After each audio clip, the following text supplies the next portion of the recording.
નમસ્કાર. ધોરણ 6 વિષય સામાજિક વિજ્ઞાન અને એકમ નંબર 6 મૌર્ય યુગ, ચંદ્રગુપ્ત અને સમ્રાટ અશોક એના સંવેદન પોથી સોલ્યુશનના માર્ગદર્શન માટે મળ્યા છીએ. તો અહીંયા તમને માર્ગદર્શન આપવામાં આવશે. જોઈએ, આ અમારી વ્યક્તિગત ચેનલ છે એટલે એમાં વ્યક્તિગત વિચારો રજૂ કર્યા છે. કદાચ એમાં તમારા માર્ગદર્શન રૂપે ઉપયોગ કરવાનો છે એ અંગત વિચારો છે જે તમે તમારી રીતે સુધારીને પણ કરી શકો છો અને ફક્ત માર્ગદર્શન માટે ઉપયોગ કરવાનો અને એના આધારે તમે તમારી સ્વાધ્યાયન પોથી સારી રીતે પૂરી શકો. જોઈએ તો એમાં પ્રશ્ન નંબર 1, નીચે આપેલા દરેક પ્રશ્નના ઉત્તર માટે આપેલા વિકલ્પોમાંથી સાચો વિકલ્પ શોધીને ખાનામાં લખો. તો અહીંયા પ્રથમ જે છે એની અંદર નીચેના પૈકી કયું વાક્ય યોગ્ય છે? તો જવાબ આવે છે ડી.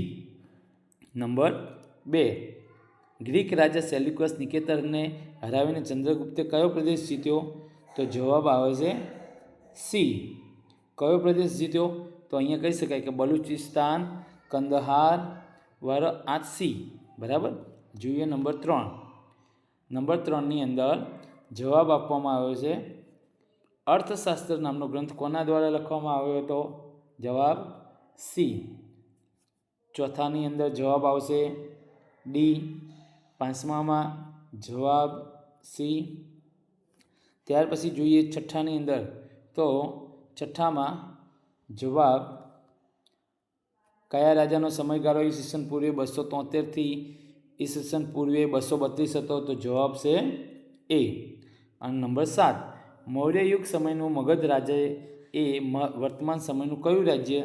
તો એ બિહાર છે. આગળ જોઈએ તો નંબર 8. નંબર 8ની અંદર અહીંયા જવાબ આવશે સી. નંબર 9ની અંદર જવાબ આવશે એ. આગળ જોઈએ નંબર 10. 10ની અંદર કીધું નીચે આપેલ જોડ પૈકી કઈ જોડ ખોટી છે? તો જવાબ છે સી, મુદ્રા રાક્ષસ અને કૌટિલ્ય. આગળ જોઈએ તો પ્રશ્ન નંબર 2. પ્રશ્ન નંબર 2ની અંદર ખાલી જગ્યા પૂરવાની કીધી છે, જેમાં પહેલી જે ખાલી જગ્યા છે એની અંદર બૃહદ્રથ, ત્યાર પછી નંબર 2 અશોક, નંબર 3 ચંદ્રગુપ્ત મૌર્ય અને નંબર 4 18. આગળ જોઈએ પ્રશ્ન નંબર 3. પ્રશ્ન નંબર 3ની અંદર સૂચના આપી છે, નીચે આપેલા પારિભાષિક શબ્દોની સમજ આપો. તો સમજ માટે ગ્રામીણ છે. ગ્રામીણ તો કે વહીવટતંત્રનું નાનામાં નાનું એકમ ગામ હતું અને તેનો ઉપરી ગ્રામીણ કહેવાતો. તે ગામનો વહીવટ ચલાવતો. અહીંયા તમે તમારી સમજ મુજબ પણ અંદરથી પાકું કરી અને લખી શકો છો. બરાબર. એમાં ફેરફાર થોડોક તમે કદાચ કર્યો હોય, શબ્દોનો આગા પાછી થાય. અહીંયા અંગત વિચાર છે, તમને આ માર્ગદર્શન માટે આપેલું છે. આગળ જોઈએ નંબર 2. નંબર 2ની અંદર કીધું છે કે મહાઅક્ષપટલ. તો મૌર્ય વહીવટીતંત્રમાં દફતર ભંડાર સંભાળનાર અધિકારીને મહાઅક્ષપટલ તરીકે ઓળખવામાં આવતો હતો. આગળ જોઈએ નંબર 3 રાજુ. પ્રાદેશિક વહીવટતંત્રમાં સરળતા માટે કોઈપણ પ્રાંતને આહારમાં વેચવામાં આવતો જેનો વડો રાજુક તરીકે ઓળખાતો. નંબર 4 ગોપ. પ્રાદેશિક વહીવટતંત્રમાં સરળતા માટે પ્રદેશમાં વેચવામાં આવતો પ્રદેશનો ઉપરી અધિકારી ગોપ કહેવાતો. આગળ જોઈએ પ્રશ્ન નંબર 4.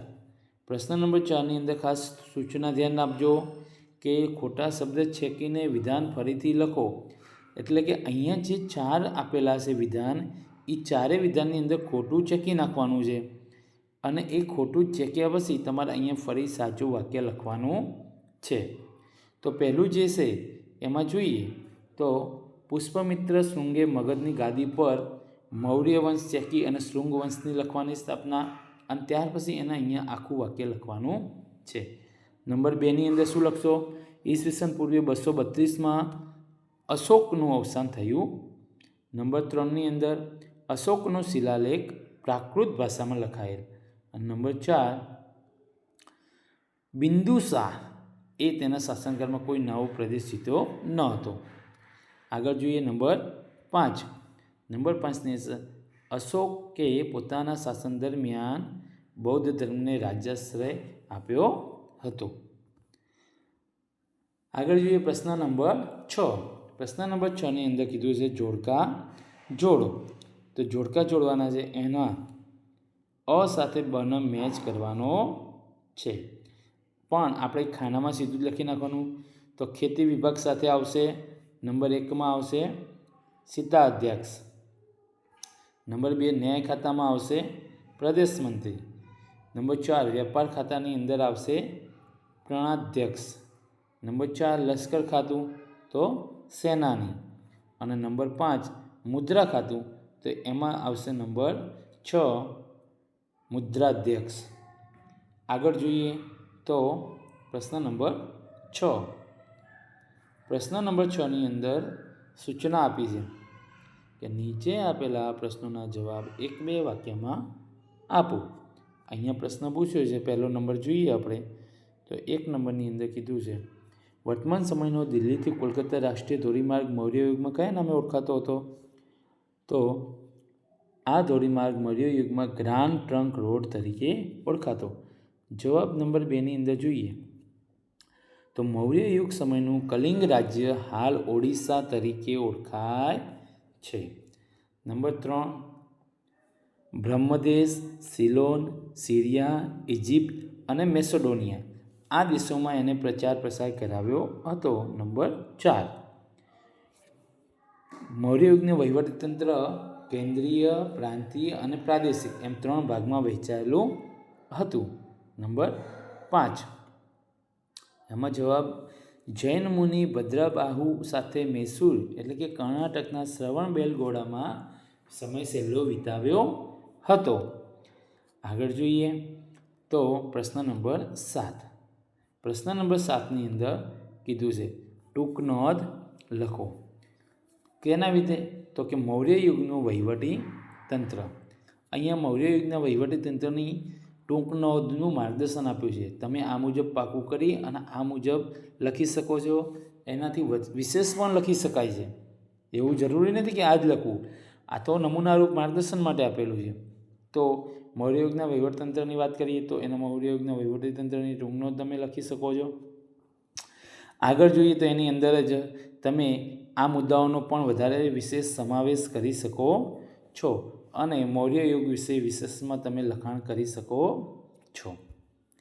આ વાત થઈ મૌર્ય યુગના વહીવટી તંત્રની. હવે જોઈએ આગળ નંબર 2. તો નંબર 2ની અંદર આપ્યું છે કે મૌર્ય યુગનું પતન. મૌર્ય યુગનું પતન એના વિશે ટૂંક નોંધ લખવાની. તો મૌર્ય યુગના પતન વિશે પણ તમે સવિશેષ અહીંયા આપવામાં આવેલું જે આ માર્ગદર્શનરૂપ નોંધ છે એનો પણ ઉપયોગ કરી અને આ મુજબ તમે પ્રયત્ન કરી જાતે લખી શકો છો. જેના આધારે તમે પાકું કરી વિશેષ લખી શકો. આ તમને નમૂના રૂપ આપવામાં આવ્યું છે. આગળ જોઈએ તો પ્રશ્ન નંબર 8.